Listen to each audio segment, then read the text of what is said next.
mais um episódio do podcast Mentes em Ação, bate-papo de quem sonha, planeja, arregaça as mangas e faz a coisa acontecer.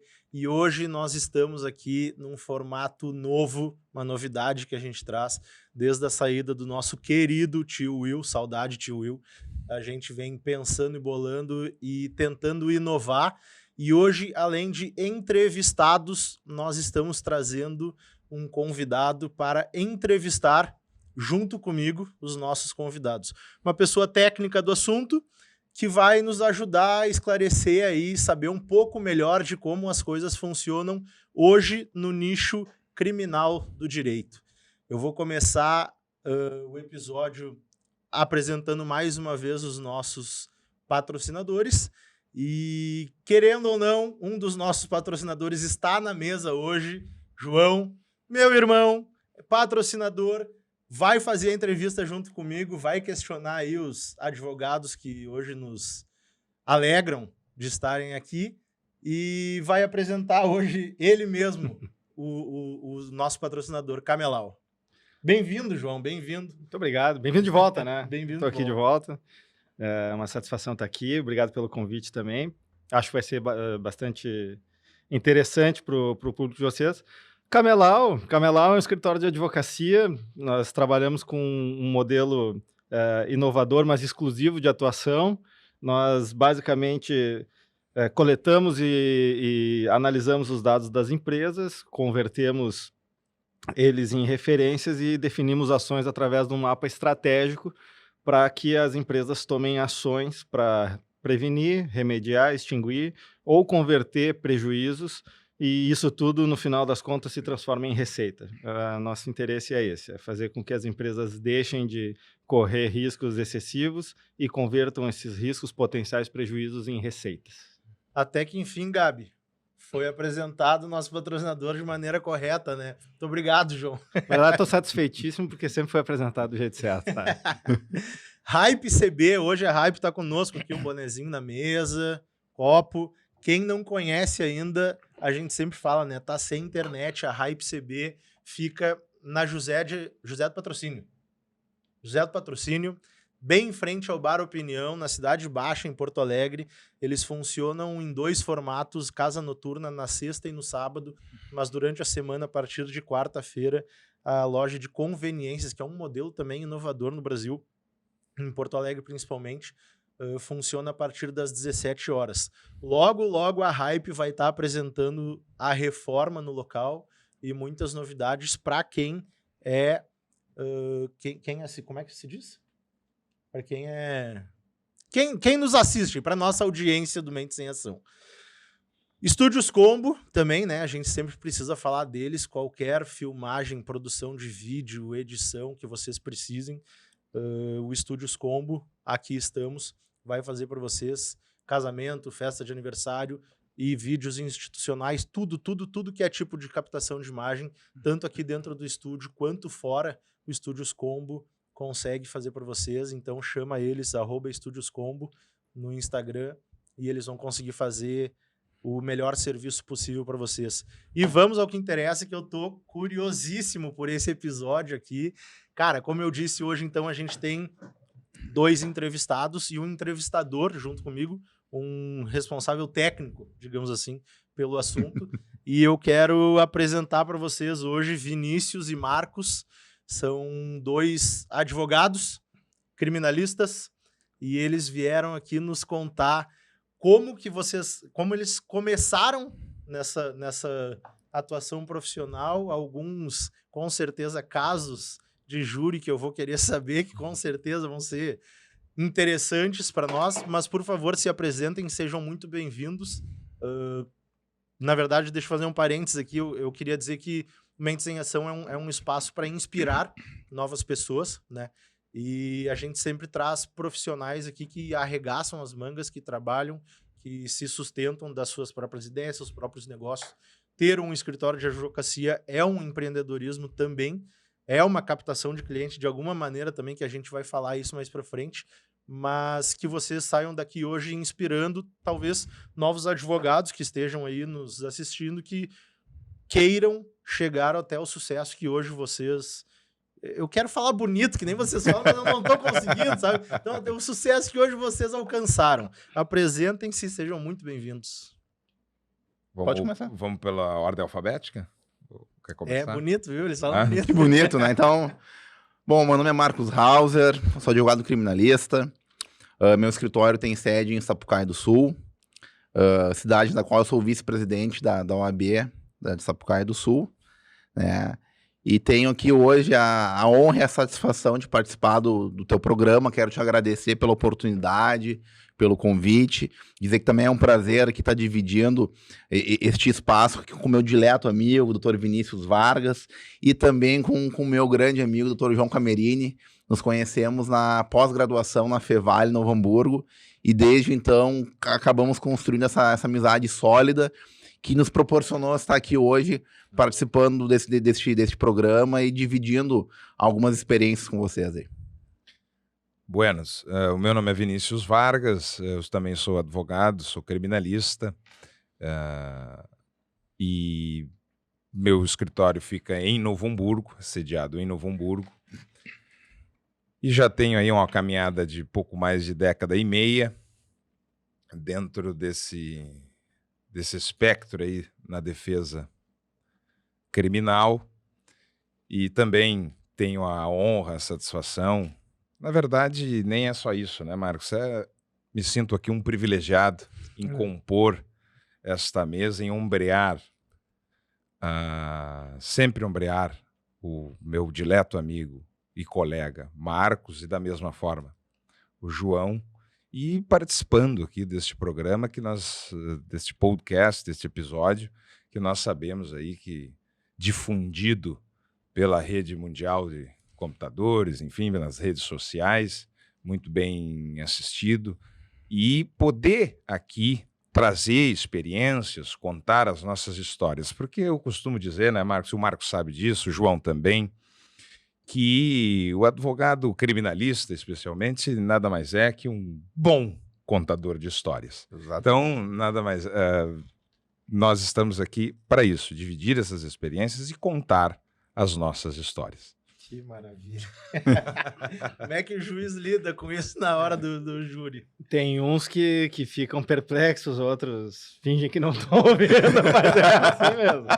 Mas E tem uns que já se acostumaram, já ignoram. Na verdade, e isso tanto o Vinícius quanto o Marcos vão poder dizer, a gente que enxerga de dentro, a gente tem a noção exata da realidade de como todas as pessoas, todos os atores que compõem o Poder Judiciário, eles colaboram para que aconteça, né? Então, não existe aquela briga do juiz com o advogado, do advogado com o promotor, porque existem muito mais coisas, na verdade, que fazem funcionar o Poder Judiciário. A gente vai falar aqui hoje de direito penal, do crime, do tribunal do júri, que é uma circunstância totalmente diferente. E eu costumo dizer, eu acho que todo advogado deveria fazer no mínimo um júri uma vez na sua vida. Nem que seja só uma vez. Porque é uma experiência que ela é surreal e ela ensina muito pelo ato em si, né? Marcos e o Vinícius, eles não são sócios, mas eles atuam em vários casos juntos. Formam uma equipe, tem mais gente que trabalha junto com eles, uma das melhores da corporação, a qual tem a honra de chefiar. Então, eles realmente, hoje vai ser bonito, porque vai ser dito, eu acho do lado de cada tribuna, né? Como ser humano, o advogado explicando para as pessoas o que muitas vezes a gente só imagina. Eu acho que essa é a parte importante. A gente tem um horário que a gente não pode passar, e eu sei que a nossa conversa aqui é longa, então eu vou diminuir a parte burocrática, digamos assim, de apresentação, como que vocês decidiram, por que decidiram ser advogados, por que escolheram esse nicho, para a gente chegar logo nessa parte da atuação prática mesmo de vocês dentro de um júri, né? Mas eu acho importante vocês rapidamente, assim, dizerem por que vocês decidiram pela vida de advogado e por que pelo nicho criminalista. Olha, César, o que eu vou te dizer? Eu não escolhi o direito criminal, na verdade, o direito criminal me escolheu. né? A primeira vez que eu tive contato com um processo criminal foi algo muito aleatório. Estávamos numa janta com amigos e tal, e um deles me chamou, pô, posso conversar contigo? Ah, o que houve? Ah, me ligaram aqui, meu irmão foi preso, tu pode dar uma ajuda? Eu digo, tranquilo, vamos lá. A gente foi até a delegacia, enfim, e era notório que ele não deveria estar preso, não tinha envolvimento nenhum, mas acabou sendo preso. Então eu fiz um pedido para revogar a prisão dele, foi revogada a prisão dele e tal. E aí o outro me chamou, tu livrou o irmão do fulano? Sim, pô, minha sobrinha tá com um problema e tal. E quando eu vi, tava já envolvido aí no direito penal, enfim, e acabei tomando muito gosto pelo direito criminal, porque eu vi que ali eu poderia, de fato, fazer uma diferença para as pessoas, para os meus clientes. Porque, embora talvez a grande mídia venda uma coisa diferente, há muita impunidade no país, há muita injustiça no país. Tem muita gente que é inocente, que está presa. Eu digo, bom, como é que eu posso ajudar nisso? É atuando no direito criminal. E desde então eu estou no direito criminal e pretendo encerrar a advocacia atuando no direito criminal. Não penso em mudar. Não me vejo fazendo outra coisa dentro da advocacia hoje que não seja o direito penal. É interessante o teu ponto de vista, assim, quando tu traz que o Mente Sem Ação também ele é muito específico nisso. A gente quer mudar o mundo. Como que a gente vai conseguir mudar o mundo? Eu sou Relações Públicas, parceria aqui com o Estúdios Combi, a gente falou, cara, vamos fazer a nossa parte para tentar mudar o mundo. Como? A gente precisa inspirar outras pessoas, então a gente vai trazer pessoas aqui de sucesso para que outras pessoas se inspirem a seguir o mesmo caminho. E é o que tu disse, né? Eu consigo ver o mundo melhor, o Brasil melhor, se eu conseguir ajudar essas pessoas que muitos injustiçados acabam sofrendo uma pena, né? Muita gente. Muito mais do que se pode imaginar. Muito mais do que se pode imaginar. É bem por aí. E o Vinícius? E eu, na verdade, César, eu venho de uma família do direito, né, tanto pelo lado paterno como pelo lado materno, são profissionais do direito. Então, eu já cresci neste meio e sempre desejei ocupar um cargo de delegado de polícia. E assim iniciei a academia jurídica. Mas, ao final do curso, eu ingressei no escritório da minha mãe, que é advogada criminalista também. Foi quando, então, eu fui seduzido pela advocacia criminal. Fui seduzido porque com ela acabei participando de alguns atos, né, de alguns processos, e acompanhei ela nisso, e eu disse, eu via ela atuando e eu disse, é isso que eu quero fazer para a minha vida. Então eu digo que eu fui seduzido, e nas palavras do saudoso doutor Trancoso Pérez, a advocacia criminal, para mim, foi um chamamento, uma imantação. Então, é incrível. Então, e tudo isso que o Marcos colocou, é isso, é fazer essa diferença. Porque, na verdade, muitos dizem, né, o advogado criminal, ele vai lá, defende o direito, a correta aplicação das leis. Também, óbvio, com certeza. Mas, a bem da verdade, nós lidamos com pessoas, com o direito das pessoas. E é isso, é fazer a diferença na vida das pessoas. E quando nós tratamos do segundo maior bem jurídico do nosso ordenamento, que é a liberdade, porque em primeiro lugar nós temos a vida, e que digamos assim, que o direito penal, o primeiro crime que protege esse bem jurídico do direito penal é o homicídio, e protege a vida, e logo depois nós temos a liberdade, que é o segundo maior bem jurídico do ordenamento, protegido pelo nosso ordenamento. Então, quando nós fazemos essa diferença na vida das pessoas, ao cuidar da liberdade delas, isso realmente é muito satisfatório, é muito gratificante. E acima de tudo também, né, Marcos, a gente já trocou essa ideia em lidar com o poder. Né? Porque nós lidamos com o poder dioturnamente. É Exatamente. O poder do policial, o poder do delegado, o poder do promotor de justiça, o poder do juiz ao julgar. Então nós, os advogados criminais, lidam com este poder ou com o abuso dele, muitas das vezes. Muitas das vezes com Muitas abuso. das vezes com o abuso dele, dioturnamente. Esse é o nosso trabalho para fazer a diferença na vida das Eu pessoas. vou anotar essa palavra aí, porque eu vou querer voltar nela mais tarde. Achei muito interessante o que tu falou. Mas acho que uma dúvida que as pessoas leigas, fora do direito, têm é muito o seguinte: em algum dos casos, alguma vez na vida profissional de vocês, vocês foram chamados, contatados por algum cliente e que o caso que se apresentava, vocês falaram assim, cara, não tenho estômago para isso aqui. Sei lá, não sei nem exemplificar, sabe? Mas, cara, eu não tenho estômago para esse tipo de crime aqui que aconteceu, eu não consigo me envolver nisso. Alguma vez isso aconteceu? Por que eu pergunto isso? Cara, somos todos seres humanos, né? Somos todos seres humanos. O Vinícius acabou de falar na questão do poder, abuso de poder. O ego do ser humano acaba entrando muito nisso. E eu vou mesclar essa pergunta junto com uma próxima que eu teria. O julgamento da sociedade, né? De falar assim, tu defende criminoso. Olha, César, vou falar por mim, evidentemente, né? O doutor Vinícius vai responder por ele. Até hoje, tá? Não me aconteceu de pegar algum processo, ser chamado para analisar algum caso que eu diria, olha, este caso, por tal razão, eu não aceito. Não aconteceu isso. Mas também, né, eu não posso dizer que isso nunca vai acontecer, porque há situações que a gente olha, assim, que parecem tão abjetas que tu te negaria a fazer. Ainda não tive este problema.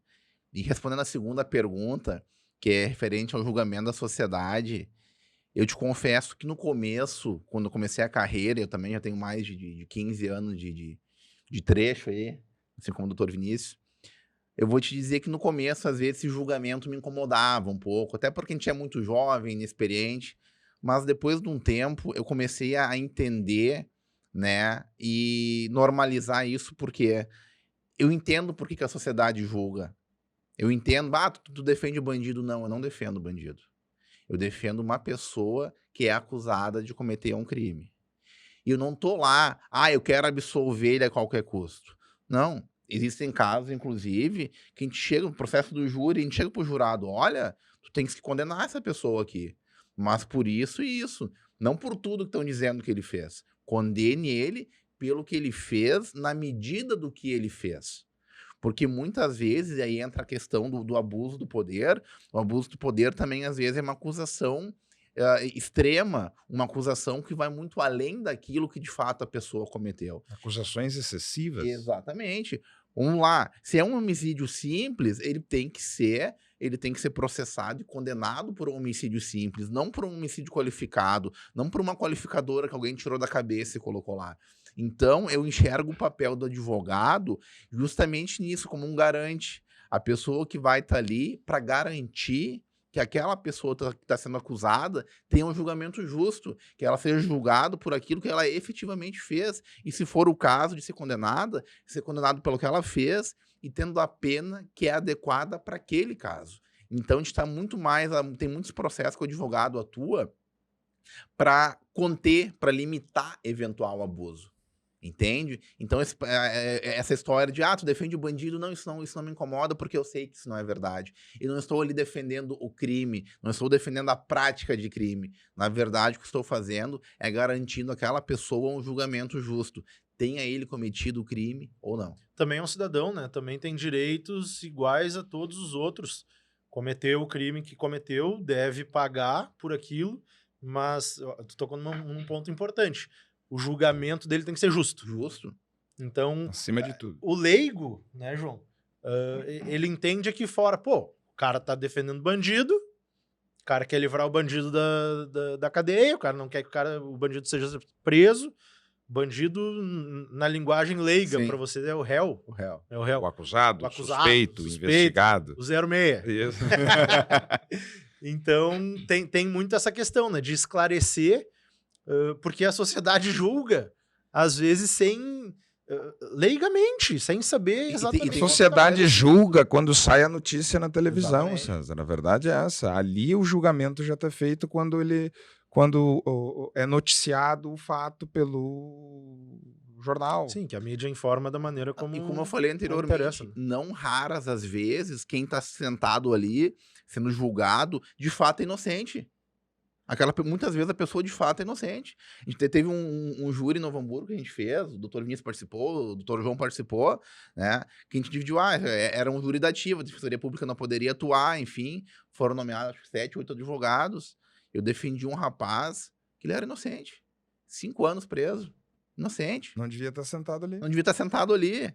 Só que ficou 5 anos atrás da porta, que a gente costuma falar. E aí, ele não merecia um julgamento justo, e quando ele foi oportunizado um julgamento justo para ele foi absolvido. Entende? Então, por isso que não me incomoda. Pode falar, tá advogado de bandido.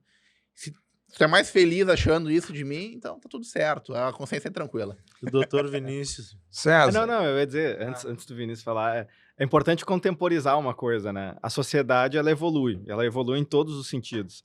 Há 30 anos atrás, falar dos crimes, o tipo do crime era diferente, mas a situação se agravou porque a população aumenta, as condições de vida, elas ficam precárias, então, assim, hoje em dia, claro que irrita muito a sociedade ver, olha, o cara é bandido, foi preso, matou, fez isso, aquilo, e muitas das vezes isso está atrelado hoje a uma condição de um contexto de vida criminosa. Mas não é assim, o direito não se funda sobre isso, né? As coisas aconteciam outras... Antigamente, os advogados mais antigos, eles vão falar da era romântica do tribunal do júri, onde se falava de crimes, de um crime passional, uma desavença, uma morte. Hoje em dia, não. Hoje em dia, o Poder Judiciário, assim como em tantos outros casos, está sobrecarregado por questões que dizem muito respeito a organizações criminosas, etc. e tal, mas ainda existem esses outros casos em que, olha, a parte que está ali sentado está sendo julgado por algo que fatalmente aconteceu na vida dela. Tu pode ir defender a honra do teu filho e nessa defesa da honra tu atenta contra a vida de uma pessoa e tu vai ser processado, vai ser julgado pelo judiciário, pela justiça como uma pessoa assim como determina a lei, né? Então tem essas circunstâncias aí. Exatamente. Bom, respondendo então a tua pergunta, eu igualmente ao Marcos também ainda não tive, não me aconteceu este infortúnio, vamos dizer assim, de recusar alguma causa devido a alguma questão, como é que falou? O estômago, né? Não ter estômago. Não ter estômago. Uma questão peristáltica. Isso, peristáltica. Peristáltica, né? é ótimo. Digestiva. E aí... Então, ainda não me aconteceu algo assim. Eu sempre costumo dizer, parafraseando também, saudoso criminalista que já partiu, eu tenho vício na defesa da liberdade. Esse é o meu... Eu não escolho causas para defender, vamos dizer assim. E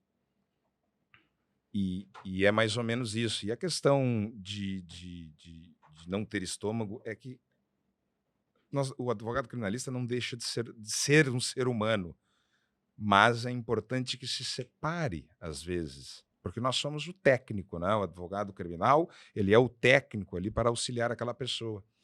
E talvez eu recusaria a causa em que eu esteja emocionalmente vinculado ao fato, né? Porque eu já tive, vamos dizer assim, não uma causa criminal, mas já atuei em processos em que eu estava emocionalmente vinculado, e isto é uma sensação horrível.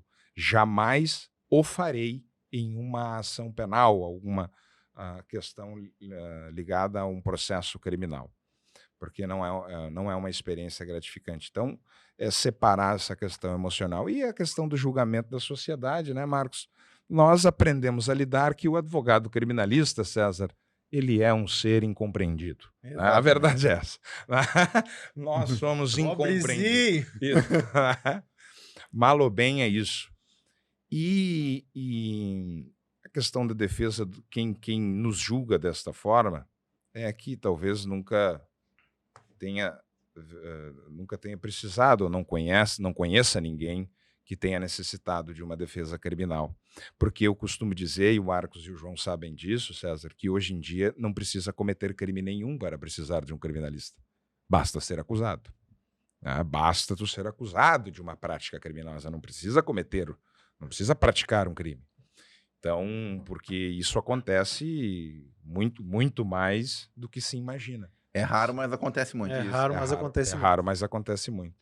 Então, é bem por aí. E é mais ou menos assim. Como Exatamente. dizia o outro.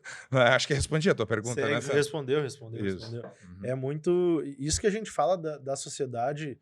Cara, vocês têm uma atuação profissional que ela é bem delicada, bem delicada.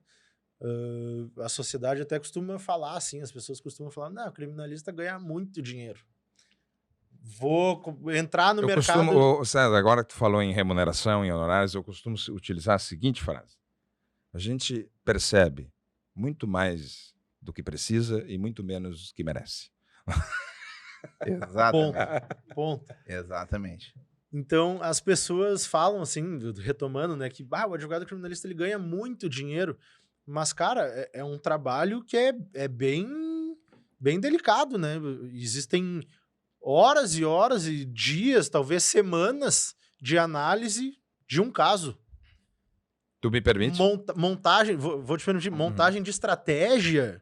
O que eu vou falar, o que eu vou fazer, como é que eu vou trazer um julgamento honesto para o meu cliente e daqui a pouco tu não tá encontrando ali um meio e tu fica horas e dias e semanas, daqui a pouco, imagino eu, né? Tive uma ideia. Num café com pão de queijo. Um café com pão de queijo, por exemplo. Mas, César, quando tu menciona isso, eu sempre falo dos bastidores de uma defesa criminal. Aquilo que o cliente não vê, aquilo que ninguém enxerga, que é aquele momento em que o advogado criminal fica recluso com ele mesmo, apenas ali folheando o processo e refletindo sobre a tese, sobre a estratégia. E isso ninguém enxerga, isso ninguém vê. O pessoal vê ele lá no júri, becado, com o dedo em riste, defendendo o seu cliente, mas não sabe as horas despendidas no silêncio do cômodo sozinho, aquela luz, meia luz. Às vezes acordar no meio da noite, já sei qual é a tese que eu vou utilizar. Acontece também. Acontece muito. Tem que ir lá anotar, tem que anotar. E isso ninguém enxerga, César. Né? Vamos dizer assim, esta reflexão solitária, vamos dizer assim, o drama solitário do criminalista. Né? Esse cara, ele deve absolver muita gente. Porque ele fica... Claro, doutor Vinícius. O criminalista, óbvio, troca ideia com os colegas e tudo, mas muitas vezes ele reflete sozinho. Vamos lá, se tiver um júri na segunda-feira, o que tu acha que o advogado está fazendo no domingo? Tu acha que ele está assistindo TV, que ele está na piscina? Não, ele está lá estudando o processo, porque é os últimos momentos que ele tem para fechar a tese dele, se preparar para chegar segunda-feira, 9 horas da manhã, no júri, a ponto de bala.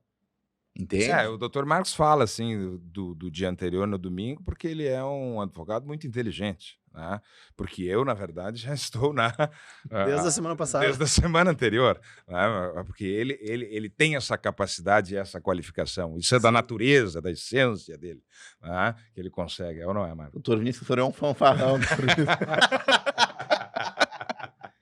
Doutor João, cara, eu queria ser chamado de doutor também. Doutor César, pronto. Se vocês não se importarem, tá? Mas César, só para complementar. Doutor César, por favor. Doutor César.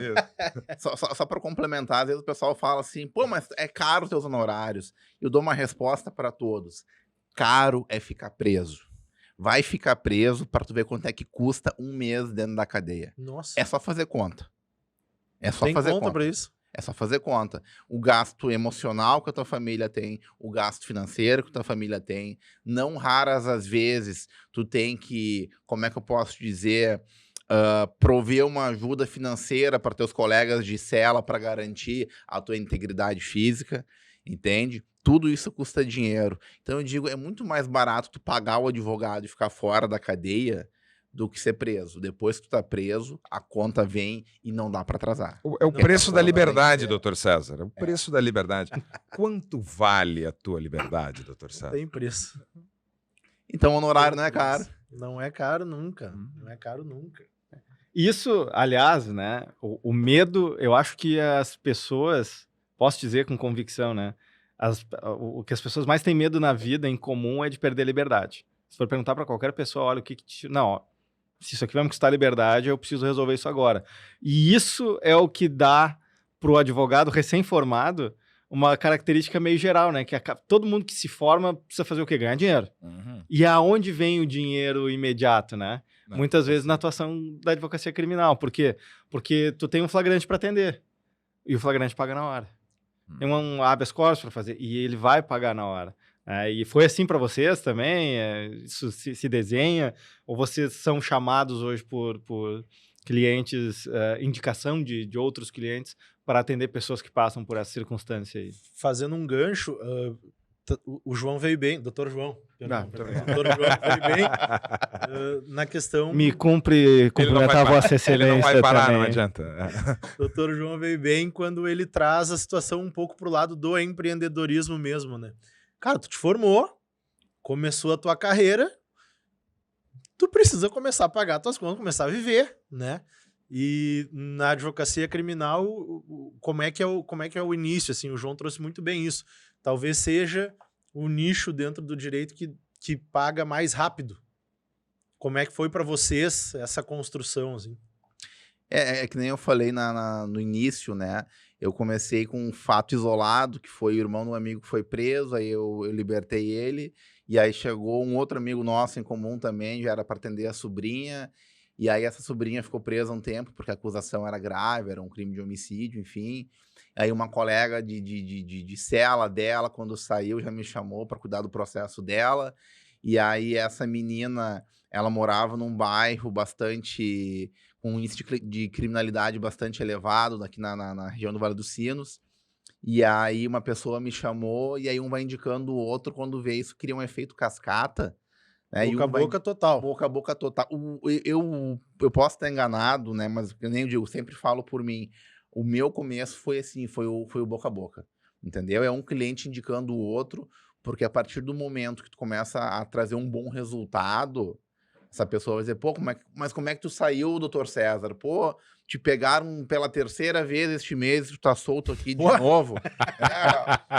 Vai, eu quero conhecer esse teu advogado. E aí um vai indicando o outro, e quando tu vê, tu já tem um nome aí na praça, enfim. Pô, uma clientela fixa já, 3 vezes no mês, pô. Fiz tudo direitinho como o senhor mandou, mas botou aqui a garra da carne, né? E teve esse cliente, enfim, que foi quem realmente, assim, abriu as portas para esse mercado. Que na certa feita eu soltei ele de novo, né? E a juíza chegou assim, doutor Marcos, eu sei que é seu trabalho, eu sei que o senhor vive disso, mas o senhor também tem uma função social que o senhor não pode perder de vista, né? Que é ajudar no desenvolvimento da sociedade. Ressocialização, né? Quem sabe o senhor conversa com o seu cliente e pede para ele abandonar essa vida. Porque ele não serve para isso. Porque ele não serve. Em outras palavras, assim, pô, o cara foi preso 3 vezes no mesmo tempo. Sabe? Não, era complicado. Eu falei assim, doutora, a senhora pode não acreditar, mas eu sempre oriento meus clientes, eu sempre procuro dizer para eles, pessoal, quem sabe repensa a vida, vê se é isso que é para tua vida mesmo. Porque, sinceramente, eu não fico feliz vendo alguém sendo preso. Isso não me traz nenhum tipo de satisfação, orgulho, prazer, nada do tipo. É um trabalho, claro. É que nem eu falei, tem que garantir um julgamento justo, enfim.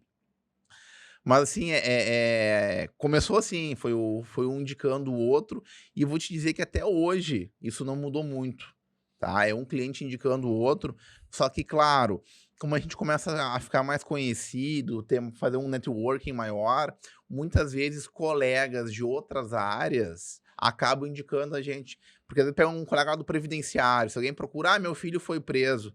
O colega do previdenciário não vai parar o que está fazendo para a delegacia atender o filho da cliente. Sim. Ele vai repassar para um advogado. E às vezes até entre nós criminalistas, por exemplo, o doutor Vinícius, crimes que envolvem armas de fogo, enfim, né? Como ele sabe que eu tenho um bom conhecimento sobre a matéria, enfim, por ser atirador esportivo, enfim, ele muitas vezes, vai lá, fala com o Marcos, que o Marcos vai resolver isso aqui pra ti. Entendeu? Então, assim, é o networking que tu cria, né? É tanta confiabilidade que tu passa pro teu cliente, que ele se sente à vontade de indicar para algum conhecido, algum familiar, enfim.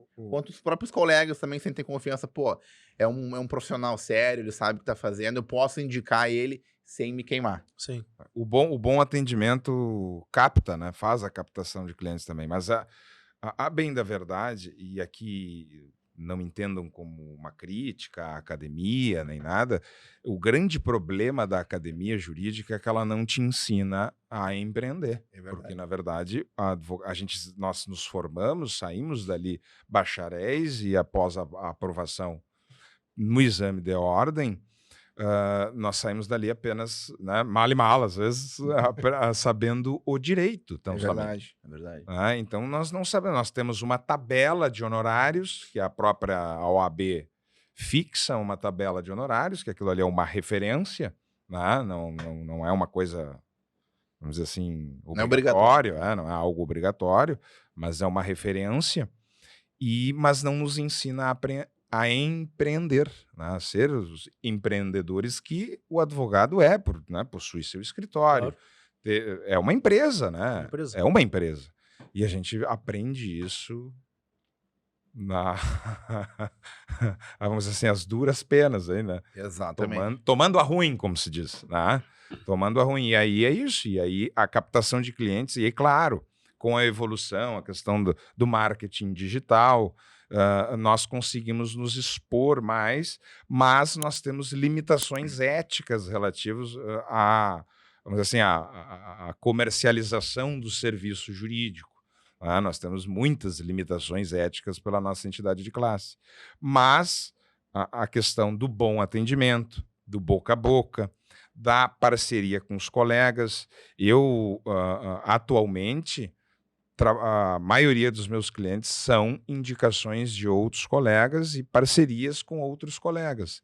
Porque aqui, como nós estamos tratando a mentes em ação, o empreendedorismo, as empresas que possuem os seus departamentos jurídicos relacionados a áreas trabalhistas, enfim, tributária, áreas jurídicas não relacionadas ao criminal, e o empresário tendo algum problema relativo ao direito penal, quem ele vai se socorrer? Ao seu departamento jurídico, que não é da área.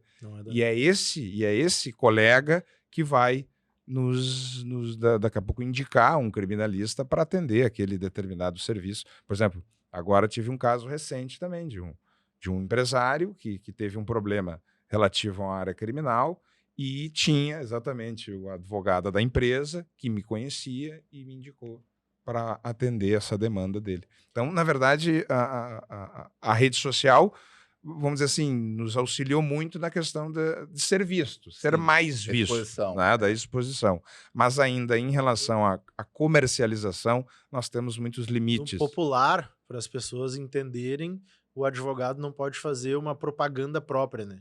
Se você bater o carro, me contrate. Isso. Se você matar alguém, me contrate. Não pode. Foi preso, me liga. Se for preso, me liga. Não pode fazer esse tipo de comercialização. Assim, Mas como é que vocês entenderam, chegaram nesse ponto de redes sociais, de internet, enfim, e trabalham esse tipo de exposição? E não vou pedir para vocês darem a receita do bolo de vocês aqui, do sucesso. Mas uma dica ou outra, assim, que daqui a pouco algum advogado aí novo esteja nos escutando, nos assistindo. E o que vocês fazem, por exemplo, para serem mais vistos nas redes? Eu, particularmente, tenho feito assim, alguns conteúdos direcionado a colegas realmente. Né? Direcionado a colegas não necessariamente da área criminal, mas a colegas em geral. Para exatamente ser visto. E eu parto de uma premissa. Pelos colegas. Exatamente. Eu parto da premissa de quem é visto, né? Quem não é visto não é lembrado. Mas por quê? Exatamente vamos dizer assim, pela delicadeza que é a advocacia criminal, é muito raro o cliente final, vamos dizer assim, ver um conteúdo no Instagram e, a partir dali, contratar o seu advogado criminalista. Né? Até por toda a vinculação de confiança que deve existir. Né? Então, para não dizer assim, vamos dizer, impossível, é muito remota essa possibilidade, tá, César? Então, exatamente o conteúdo que eu faço nas redes sociais, Instagram, sites, enfim, é exatamente direcionado a colegas, jovens colegas, inexperientes, que estão começando e precisam, muitas das vezes, né, Marcos? Uma referência? Daquela referência, daquele empurrão. Muitos colegas iniciantes me chamaram lá no início de suas carreiras, hoje estão voando sozinhos, né, alçando seus voos sozinhos, mas que eu comecei com eles, fazendo a parceria, ambos recebendo os honorários, fazendo aquela partilha dos honorários, enfim, tudo certo, e hoje, né, conseguiram trabalhar sozinhos. Então, direciono a colegas, realmente. Que é aquele vídeo que a gente já viu mais de 1 milhão de vezes, né? Eu vou perguntar para vocês sabem qual é o produto mais vendido do mundo? Não faço ideia. Não. Quer dar um chute? Mais vendido do mundo. Produto mais vendido do mundo. Não faço a menor É ideia. que a gente vive dentro de uma bolha. Nada mais é do que o produto que é oferecido. Se tu não oferecer o teu produto, e no caso do advogado, se tu não mostrar, o Dr. Vinícius está fazendo isso, né? Se tu não mostrar para outras pessoas o que tu faz, tu não aparecer, Ninguém vai saber. ninguém vai saber, ninguém vai te indicar, ninguém sabe. E tem muito essa questão da confiança mesmo na profissão de vocês, né? Eu não vou abrir o Instagram. o Google. Sim. Cara, eu ia falar a lista amarela. Eu ia falar a lista Uma pessoa telefônica. antiga, né? Eu não vou abrir o Google e falar direito criminalista, advogado, e vou pegar um advogado ali, não vou. Mas sabe, tu falar uma dica que tu pode dar para os jovens advogados, eu diria o seguinte: tentem se consolidar no mercado e transparecer assim, credibilidade, saber o que tá fazendo. Acima de tudo, é a questão da credibilidade. Porque para assim, tu teres uma ideia, hoje, em alguns processos que o doutor o Vinícius e eu atuamos em conjunto, a gente é contratado por um terceiro escritório de advocacia, escritório de advocacia criminal, nos contratam para fazer júri. Por quê? Porque nem todo advogado criminalista atua no plenário do júri. Faz júri. Entendeu? Alguns até se arriscam, mas nem todos têm um talento necessário para atuar no plenário do São júri. vocacionados. Vocacionados, né? Então, o que acontece? Tem alguns escritórios de advocacia que nos contratam, o cliente deles vai a júri e nos chamam, a gente só atua no plenário do júri. A gente não faz defesa, não faz recurso, não faz audiência, nada. A só gente faz vai só pro júri. Às vezes a gente conhece o cliente uma semana antes do júri, vai lá, conversa com ele, pede para ele nos contar o que aconteceu, enfim, e a gente vai pro júri só para fazer o júri. E por que os colegas nos contratam? Por uma questão singela, credibilidade. Eles sabem que podem confiar em nós, no nosso trabalho, no nosso conhecimento. Entendeu? Então também tem essa questão de se posicionar no mercado. E a confiança, só um parênteses, a confiança depositada na gente, ela é tão grande que não foi nenhuma nem duas vezes que a tese ia num caminho e nós chegamos no júri e mudou totalmente a tese defensiva, a estratégia de defesa. Posso fazer uma parte? Não, mas é justamente sobre esse ponto que eles estão falando. O processo que envolve, o processo de competência do tribunal do júri, ele é um pouco diferente, porque as pessoas veem na televisão, e agora está na moda transmitir casos... Ao vivo no YouTube. Exatamente. Casos de relevância. As pessoas enxergam que ali o júri ele acontece num dia. Mas o processo não acontece num dia. Sim. Então, tem todo um processo formal, um processo técnico atrás, que começa com a denúncia, com a defesa, com diligências, com produção de provas, com testemunhas, com o depoimento das partes envolvidas, até que se saia uma sentença. E todo mundo sabe, a sentença é quando acaba o processo. Aqui não. Né? Ali é uma sentença de pronúncia ou de impronúncia, e o réu foi pronunciado, vai a júri, ele vai responder pelo crime a ele imputado. A pronúncia nada mais é, né, para quem está nos assistindo, nada mais é que a submissão daquele fato e daquele acusado ao julgamento pelo povo, né, pelos 7 jurados. E aí que vem a grande diferença. Até ali, todos os atores do processo, à exceção dos réus e das testemunhas, eles são técnicos. Quando chega no tribunal do júri, quando chega no ato do júri, na solenidade, ele é presidido por um juiz, que não interfere no procedimento em si. Ele tem o acompanhamento do Ministério Público, que vai fazer a defesa, e tem a bancada de defesa, perdão, que vai fazer a acusação, e a bancada de defesa que vai fazer a defesa. Mas quem vai julgar não é o juiz.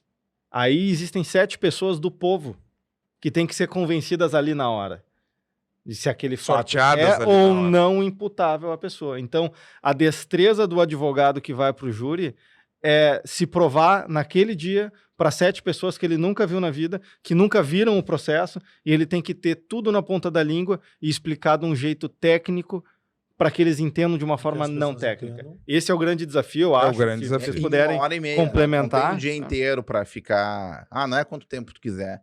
1h30. 1h30 falando, tu tem que convencer pelo menos 4, né? Pelo Vamos- menos 4. pelo daí menos já começa a 4. matemática. Pelo menos Então, 4. então, assim, quando eles falaram aqui antes, o réu tem que ser condenado por um homicídio simples e não qualificador, talvez tu não tenha entendido, né, César? Talvez algumas pessoas que não têm afeto ao direito não tenham entendido também. Essas questões, elas não adiantam serem trabalhadas dessa forma técnica lá no júri. Eles têm que explicar, eles têm 1h30 para defender o cliente deles, o acusado, para dizer o que é uma qualificadora em português. Em português, né? é. Para dizer que... Português e coloquial. aí vamos lá, coloquial. vamos traduzir isso.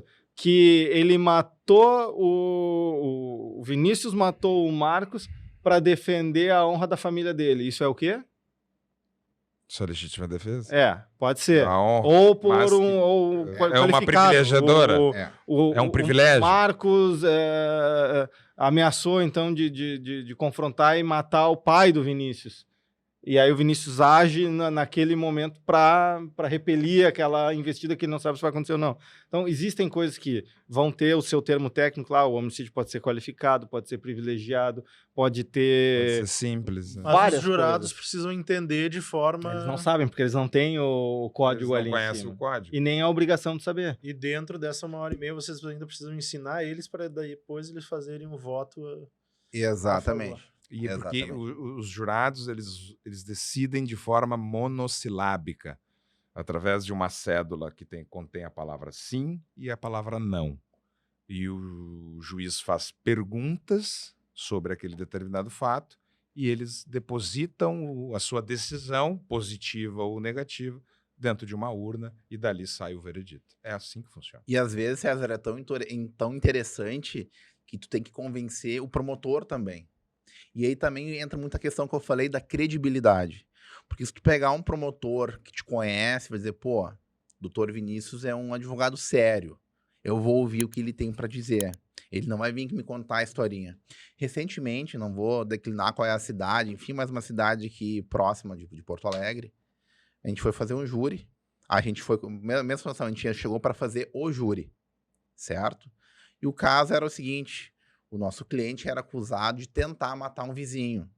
A motivação da tentativa de homicídio seria uma dívida de bar. O nosso cliente, na época, tinha um bar, o vizinho teria ficado devendo, acho que era R$20, né, ou R$30, um valor, sim, insignificante. Nossa. E que, em razão disso, ele teria ido lá e tentado matar o vizinho. Deu 2 tiros, mas a pessoa foi socorrida e não morreu. Essa era a acusação. Um homicídio qualificado. Durante essa primeira fase do processo que o João referiu, nosso cliente contou uma história absurda. Não, ele foi assaltar o meu bar, eu dei um tiro nele, não sei o quê. Uma versão, Descolada para não dizer improvável, impossível. impossível. Porque as testemunhas Ao contrário, não é reconheceram... impossível, improvável. As testemunhas reconheceram que ele esteve na casa da vítima e atirou. Tinha testemunha ocular. Inclusive, a esposa da vítima diz, não... aliás, a filha também, uma criança pequena, o tio da venda teve aqui e atirou no meu pai. E aí ele vai lá e conta uma história que não tem nem pé nem cabeça, uma história absurda. Chegamos no dia do júri. Promotor, que já nos conhece de outros julgamentos e já sabendo que nós somos dignos de credibilidade. Doutores, posso conversar com os senhores aqui em reservado? Pode. Nos chamou numa sala, ele falou, olha, o cliente de vocês vai manter essa história. Nós falamos, não, doutor, ele vai falar a verdade. E aí ele tomou a iniciativa, assim, não, eu sei o que aconteceu. Provavelmente a vítima foi até o estabelecimento comercial, mexeu com a mulher do réu e o cara foi lá e sapecou 2 tiros. Foi ou não foi? Essa é a história. Foi o que aconteceu. E aí o promotor, de forma muito correta, ele ficou assim, não, então vamos fazer o seguinte, eu não vou sustentar a tentativa de homicídio qualificada. Que são circunstâncias que aumentam a Que pena. aumentam a pena. Ele falou, não, eu vou sustentar o simples privilegiado, porque eu entendo que ele agiu sob violenta emoção, logo após ser provocado de forma injusta pela Que é pela o vítima. privilégio é uma causa, como o próprio É. nome diz, privilegia, favorece e diminui a pena. São 2 técnicos falando entre si. O promotor com a bancada de isso. defesa. Tá. Então, nós combinamos, ok, doutor. Então, ele até tinha testemunhas para serem ouvidas, como nós fizemos esse ajuste prévio. Teve uma testemunha que a gente dispensou, né? A outra testemunha a gente manteve a oitiva, porque era justamente a esposa, né, do nosso cliente, porque ela foi a vítima de tentativa de abuso sexual, né? Então, assim, por que o promotor fez aquilo? E Porque ele só sabe- parênteses, era de fato o que tinha acontecido, De era fato, a de esposa tava E é por isso, e aí eu vou pegar o gancho do Marcos, doutor César, para até te dizer aquela questão quando o cliente ele assume, né, o crime. A questão do cliente, vamos dizer assim, confesso. Sim. Porque eu uso esse fato para te dizer que a confissão não necessariamente implica no reconhecimento do crime. Porque veja que neste fato, para nós no direito, confessar é admitir nessa circunstância de que efetuou os disparos. Fui eu que atirei na vítima. Mas atirei por causa disso. Ele apresenta uma justificativa. Assumir A justificativa muda o entendimento. Exatamente. Muda Muda tudo. o entendimento, Muda muda tudo. tudo. Porque tu entende que tem uma diferença eu atirar em O cara alguém. foi me assaltar e eu atirei nele, é diferente de o cara mexeu com a minha mulher e eu atirei nele. É que a acusação inicial é que o assalto é uma história que ele inventa sem pé na cabeça. O réu inventou. Inicialmente a acusação era uma dívida de R$20. Tu Sim. entende que é muito diferente eu chegar assim, não, eu dei um tiro no João porque ele me devia R$20, ou diz, não, eu dei um tiro no João porque ele foi no meu estabelecimento comercial e tentou abusar da minha esposa. Muda tudo. Muda, o jurado vai olhar assim, por 20 pila, pô, isso aí é abjeto, não existe tu fazer uma coisa dessa. Mas mudar a pena, essencialmente. Essencialmente. Agora, tipo assim, não, mas se ele botou a mão contra a mulher, tinha que atirar mesmo. Muda, por isso é aquela história, às vezes assim, fala a verdade. Às vezes o que te absolve é tu contar a verdade. Sim. Às vezes tu negar o fato, não foi, ou a história do assalto que não tinha, não parava de pé a história. Sem pé nem cabeça. Não tinha, Sem não pé tinha nem cabeça. não tinha cabimento. Era a mesma questão daquele outro júri, daquele crime de aborto, Sim. que fizemos também um júri em Novo Hamburgo. Até, se tu me deixa contar, Claro, por favor.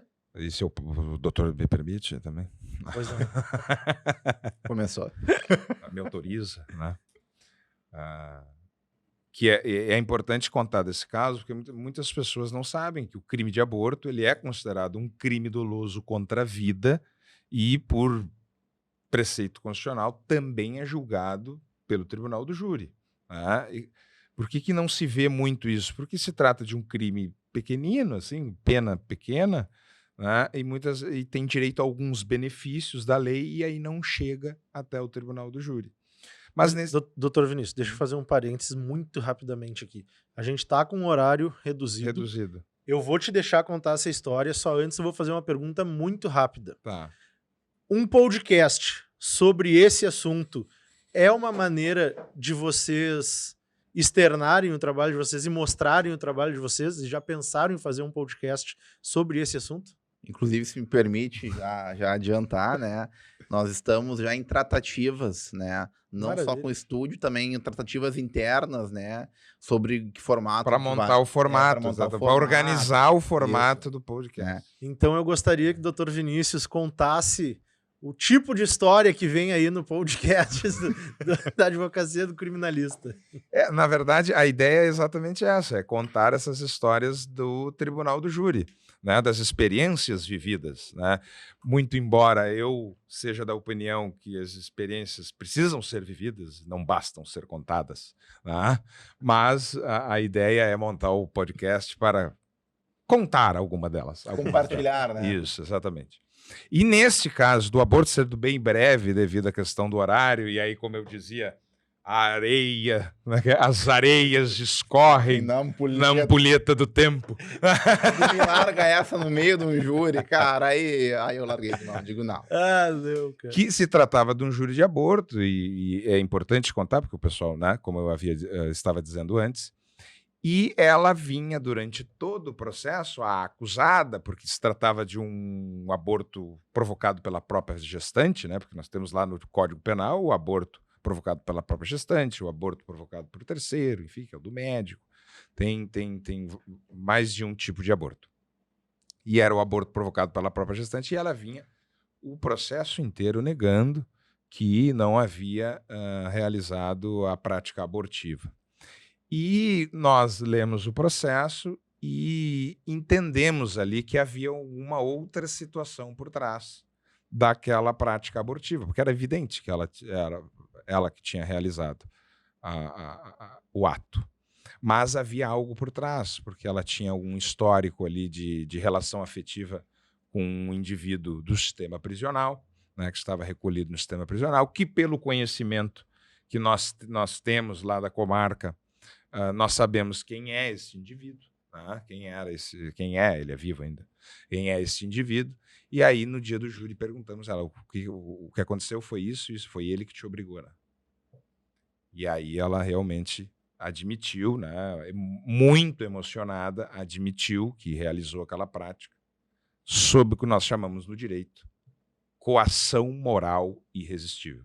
Né? Ela foi coagida, né, a realizar a prática abortiva, quer dizer, contra a sua vontade. Então, veja, ela sentou lá, admitiu a prática, admitiu o fato de que ela realmente praticou o ato, mas apresentou uma justificante, apresentou uma causa do porquê que ela fez isso, e restou, ao final, absolvida, né? Vamos dizer assim, sob os ferrenhos protestos do acusador implacável que ali se postava contra aquela pobre coitada. Exato. Não, inclusive, ele recorre à decisão. E aí, recorreu. Ele recorreu, mas não levou. Verdade. E, aliás, é interessante esse caso, só para complementar. Quem faz essa observação inicial de quem era essa pessoa do sistema prisional que ela visitava e mantinha uma relação íntima foi o João. Porque a gente está fazendo um outro júri, aí eu falei assim, pô, eu vou ali pegar o processo em carga. Aí eu pego o processo, na época os autos eram físicos ainda, em papel, e eu tô folheando o processo, aí o João, ó quem é aquela visita lá na cadeia. Era, inclusive, um dos réus daquele processo, daquele júri. E digo, não é que é mesmo? E aí a gente começou a fazer esse link. Pô, tá aqui o furo da bala. Sim. Às vezes os processos se misturam, né? Pois é. Às vezes os processos se Eu misturam. tenho esse hábito de estar sempre no lugar certo, na hora certa. Gente, eu queria agradecer a presença de vocês. Acho que mais do que inspirar novos advogados que venham aí e que queiram saber como entrar nesse meio, nesse nicho, né? A gente conseguiu explicar para a sociedade, para outras pessoas que vão assistir também um pouquinho mais do que é essa profissão de vocês, do que é a atividade de um advogado criminalista, né? Ficou bem claro para mim. Para quem não ficou claro, a gente vai abrir mais tarde aí caixinhas de perguntas. Vocês vão poder fazer perguntas também para o Dr. Vinícius, Dr. Marcos, até para o Dr. João. Dr. João, queria te agradecer aqui o novo formato do Mentes em Ação e deixar em aberto para vocês voltarem outras vezes, para vocês participarem com ideias, com assuntos que achem pertinentes, né? E, por favor, fiquem à vontade para finalizar, deixar os arrobas no Instagram de vocês e isso. Bom, doutor César, mais uma vez, quero aqui agradecer pela oportunidade, né? É sempre importante poder ter esse espaço de fala, poder compartilhar o conhecimento com os colegas. Aos jovens advogados, eu digo que se vocês se interessam pela atuação no plenário do júri, o jeito mais fácil de começar é indo até o fórum e assistir às sessões plenárias. Eu acho que esse é um passo importante, tentar entender como funciona na prática essa mecânica do júri e depois, se for o caso, e aí se o doutor Vinícius me permite, fala em nosso nome, se eventualmente alguém posso participar de um júri com vocês, posso sentar com vocês na bancada lá, é uma satisfação para nós, a gente sempre oportuniza, sempre que nos pedem, inclusive temos colegas já bem mais experientes que nós em termos de carreira, mas que não são da advocacia criminal, que sempre que possível acompanha, porque ele também, ele gosta dessa, como é que eu posso dizer, Dessa engrenagem, Isso, dessa forma popular de julgar. Exatamente. O júri nada mais que é isso, é o povo julgando o povo. E aí ele sempre nos acompanha e tal, ele coloca lá a toga, enfim, é bem legal. Então quem quiser, quem tiver interesse aí pode nos procurar. Quem quiser me seguir é @marcoshauser. Tá? Mais uma vez, doutor César, brigadão aí, foi uma satisfação. E querendo nos convidar novamente, e viremos com toda certeza. Tem muito mais história para contar. Pois é. Doutor César, para mim, o agradecimento é meu, né, de poder compor esta mesa de debates, de conversas, né, esta qualificada mesa, de poder ocupar este lugar. Como é que ele dizia? Uma satisfação e um regozijo muito grande, né, de estar aqui e poder... é o segundo episódio, é isso, né? Esse... Dessa nova... Da segunda temporada, não. Já tem alguns... já tem outros, tá. Mas poder, então, integrar o Mentes em Ação nesse novo formato, né, da segunda temporada. Eu me coloco à disposição, será um imenso prazer retornar aqui em outra oportunidade. O meu Instagram, que eu utilizo bastante, é @ViniciusVargasADV, de advogado, né? E também faço minhas as palavras do Marcos, me coloco à disposição aí de todos vocês. Acho que eu não esqueci de nada, né? Espero que não. Doutor João. Doutor César, então, gostaria de cumprimentar Vossas Excelências. Ninguém falou ainda nisso. Não, eu também quero agradecer o convite para nós que somos advogados, estamos experimentando essa ideia de se expor em outras áreas, é uma forma até de treino, né? Mas para mim foi muito gratificante participar da mesa aqui, pelo lado técnico da questão. É uma satisfação estar com o Vinícius e o Marcos aí. Eu realmente incentivo vocês a fazerem um podcast próprio, porque tem muita história para contar. Eu, particularmente, não sou tão bom quanto eles, mas espero ser convidado para dizer o dia que eu absolvi um réu matematicamente. Eu disse que ele era estatisticamente inocente da acusação e, de fato, foi reconhecido. Não, essa história será contada, com certeza. E com a sua presença. Com a sua presença. Não, com certeza. Mas, assim, espero nunca, que o acaso nunca me leve até uma delegacia como acusado, indiciado ou ao fórum nessa mesma condição, mas se for, com certeza ligarei para os dois, porque não vou me representar. Tenho total confiança na capacidade do senhor. E para mim, para quem quiser me encontrar, eu também estou lá no Instagram fazendo o meu posicionamento, coloco os meus conteúdos, tento ser transparente aí para levar informação, né, para as pessoas. Meu Instagram é @jcamerini e o Instagram do escritório @camelau, Lau com W no final e underline.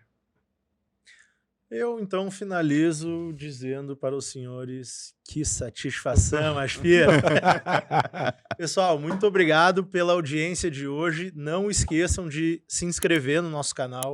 Não esqueçam de ativar o sininho.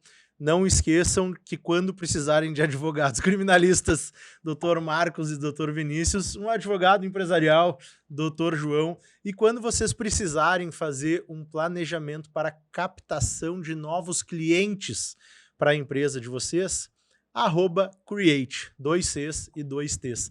Muito obrigado, até a próxima. Obrigado novamente. Por favor. Valeu. Doutor. Para finalizar, se for preso e não tiver advogado, fique calado. Valeu, obrigado.